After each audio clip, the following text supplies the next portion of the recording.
कहानी कर्मों के खेल, कर्म का लेन देन।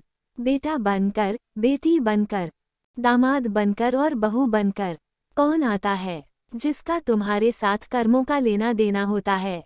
लेना देना नहीं होगा तो नहीं आएगा। एक फौजी था, उसके माँ नहीं, बाप नहीं, शादी नहीं, बच्चे नहीं, भाई नहीं, बहन नहीं। अकेला ही कमा कमा के फौज में जमा करता जा रहा था। तो थोड़े दिन में एक सेठ जी जो फौज में माल सप्लाई करते थे, उनसे उनका परिचय हो गया और दोस्ती हो गई। सेठ जी ने कहा, जो तुम्हारे पास पैसा है वो उतने के उतने ही पड़ा है, तुम मुझे दे दो, मैं कारोबार में लगा दूं तो पैसे से पैसा बढ़ जाएगा, इसलिए तुम दे दो। फौजी ने सेठ जी को पैसा दे दिया। सेठ जी ने कारोबार में लगा दिया। कारोबार उनका चमक गया, खूब कमाई होने लगी, कारोबार बढ़ गया। थोड़ी ही दिन में लड़ाई लग गई। लड़ाई में फौजी घोड़ी पर चढ़कर लड़ने गया। घोड़ी इतनी बदतमीज थी कि जितनी जोर जोर से लगाम खींचे उतनी ही तेज भागे।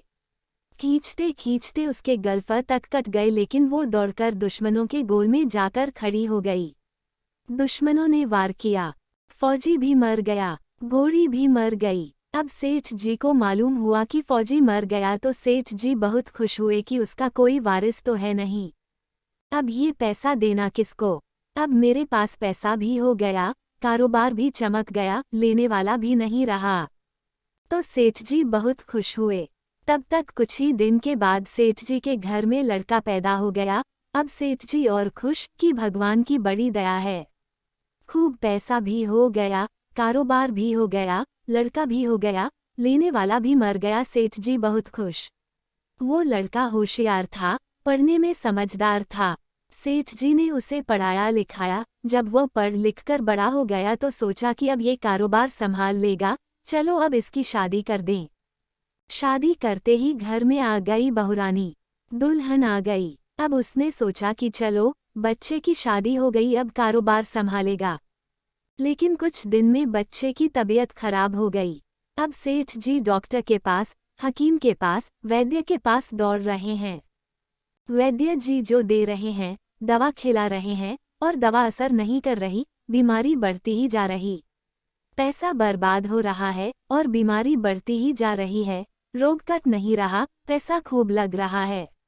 अब अंत में डॉक्टर ने कह दिया कि लाइलाज मर्ज हो गया, इसको अब असाध्य रोग हो गया, ये बच्चा 2 दिन में मर जाएगा। डॉक्टरों के जवाब देने पर सेठ जी निराश होकर बच्चे को लेकर रोते हुए आ रहे थे। रास्ते में एक आदमी मिला। कहा, अरे सेठ जी क्या हुआ, बहुत दुखी लग रहे हो? सेठ जी ने कहा, ये बच्चा जवान था, हमने सोचा बुढ़ापे में मदद करेगा। अब ये बीमार हो गया शादी होते ही। हमने इसके लिए खूब पैसा लगा दिया, जिसने जितना मांगा उतना दिया। लेकिन आज डॉक्टरों ने जवाब दे दिया, अब ये बचेगा नहीं, असाध्य रोग हो गया, लाइलाज मर्ज है, अब ले जाओ घर, 2 दिन में मर जाएगा। आदमी ने कहा, अरे सेठ जी तुम क्यों दिल छोड़ रहे हो? मेरे पड़ोस में वैद्य जी दवा देते हैं, 2 आने की पुड़िया खाकर मुर्दा भी उठकर खड़ा हो जाता है। जल्दी से तुम वैद्य जी की दवा ले आओ। सेठ जी दौड़कर गए, 2 आने की पुड़िया ले आए और पैसा दे दिया। पुड़िया ले आए, बच्चे को खिलाई, बच्चा पुड़िया खाते ही मर गया। बच्चा मर गया। अब सेठ जी रो रहे हैं, सेठानी भी रो रही और घर में बहुरानी और पूरा गांव भी रो रहा। गांव में शोर मच गया कि बहुरानी सेठ की कमर जवानी में टूट गई, सब लोग रो रहे हैं। तब तक एक महात्मा जी आ गए। उन्होंने कहा, भाई क्यों रोना धोना? लोग बोले, इस सेठ का एक ही जवान लड़का था, वो भी मर गया, इसलिए सब लोग रो रहे हैं, सब दुखी हो रहे हैं। महात्मा बोले, सेठ जी रोना क्यों? सेठ महाराज, जिसका जवान बेटा मर जाए वो रोएगा नहीं तो क्या करेगा? महात्मा, तो आपको क्यों रोना? सेठ, मेरा बेटा मरा तो और किसको रोना? महात्मा, और उस दिन तो आप बड़े खुश थे। सेठ, किस दिन? महात्मा, फौजी ने जिस दिन पैसा दिया था। सेठ, हाँ, कारोबार के लिए पैसा मिला था तो खुशी तो थी। महात्मा, और उस दिन तो आपकी खुशी का ठिकाना ही नहीं था। सेठ, किस दिन? महात्मा, अरे जिस दिन फौजी मर गया, सोचा कि अब तो पैसा भी नहीं देना पड़ेगा, माल बहुत हो गया, कारोबार खूब चमक गया, अब देना भी नहीं पड़ेगा, बहुत खुश थे। सेठ: हाँ महाराज, खुश तो था महात्मा, और उस दिन तो आपकी खुशी का ठिकाना ही न था, पता नहीं कितनी मिठाइयाँ बच गईं। सेठ: किस दिन? महात्मा: अरे जिस दिन लड़का पैदा हुआ था। सेठ: महाराज, लड़का पैदा होता है तो सब खुश होते हैं, मैं भी हो गया तो क्या बात। महात्मा: उस दिन तो खुशी से आपके पैर जमीन पर नहीं पड़ते थे। सेठ: किस दिन? महात्मा: अरे जिस दिन बेटा ब्याहने जा रहे थे। सेठ: महाराज, बेटा ब्याहने जाता है तो हर आदमी खुश होता है, तो मैं भी खुश हो गया। महात्मा: तो जब इतनी बार खुश हो गए तो जरा सी बात के लिए रो क्यों रहे हो। सेठ: महाराज, ये जरा सी बात है, जवान बेटा मर गया, ये जरा सी बात है। महात्मा: अरे सेठ जी, वहीं फौजी पैसा लेने के लिए बेटा बनकर आ गया। पढ़ने में, लिखने में, खाने में, पहनने में और शौक में, श्रृंगार में जितना लगाना था लगाया।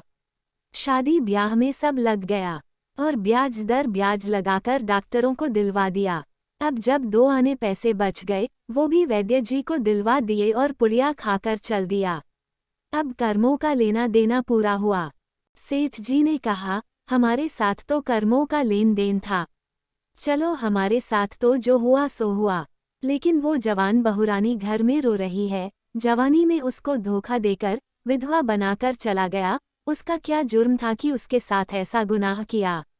महात्मा बोले, यह वही घोड़ी है जिसने जवानी में उसको धोखा दिया, इसने भी जवानी में उसको धोखा दे दिया।